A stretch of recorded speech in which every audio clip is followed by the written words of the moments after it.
right, let's jump right into this deep dive.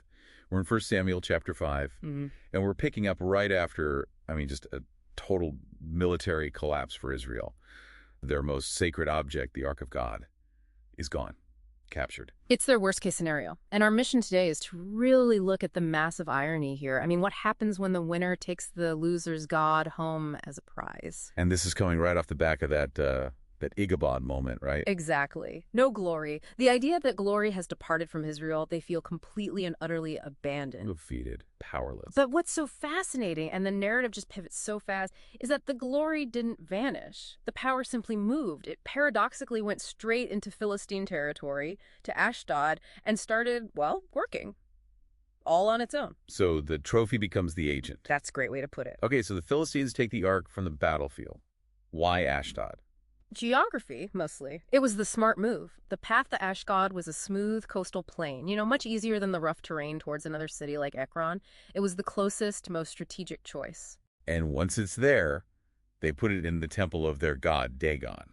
Right next to him, like a captured king. And Dagon was this marine deity, sort of a fish god figure. So this is where the trophy turns into like a bomb. It really is. On that first morning, the people of Ashdod come into the temple, and what do they find? Dagon is face down, prostrate, basically bowing to the Ark. And they just, thought it was a fluke? An earthquake, maybe? Apparently. They just set him back up again. But the next day, it's not just a fluke. It's total humiliation.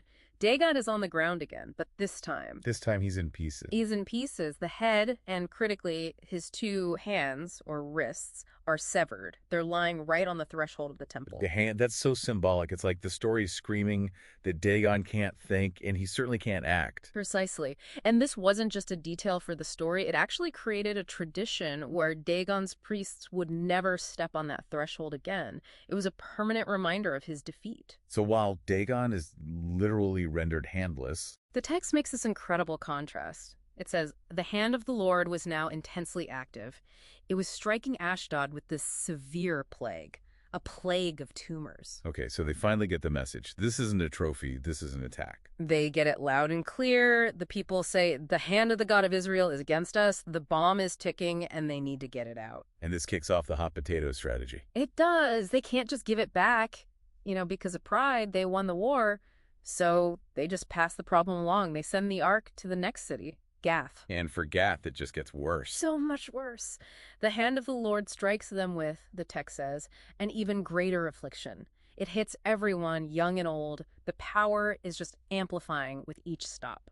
So next stop is Ekron. And by the time the Ark is heading to Ekron, word has spread.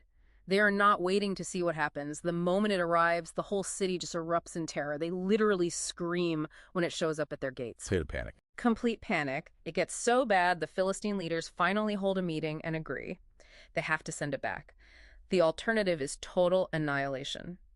The text calls it a deathly anguish, that the city's outcry went up to heaven. It's an incredible sequence. So Israel is back home, feeling abandoned, shouting no glory. Right. And all the while, the Ark is single-handedly waging its own war and winning deep inside enemy territory. The core takeaway here is that the power was, it was completely self-sustaining. It didn't need Israel's army or their faith in that moment. It operated completely independently. While they were mourning, thinking it was all over, the real victory was just beginning. So for you listening, here's a final thought to mull over. Yeah, consider this.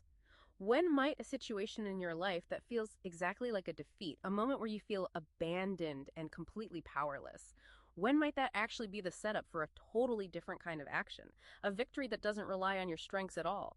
The central power here was most effective not when it was guarded by its followers, but when it was loose, deep inside the territory of the enemy. Something to think about.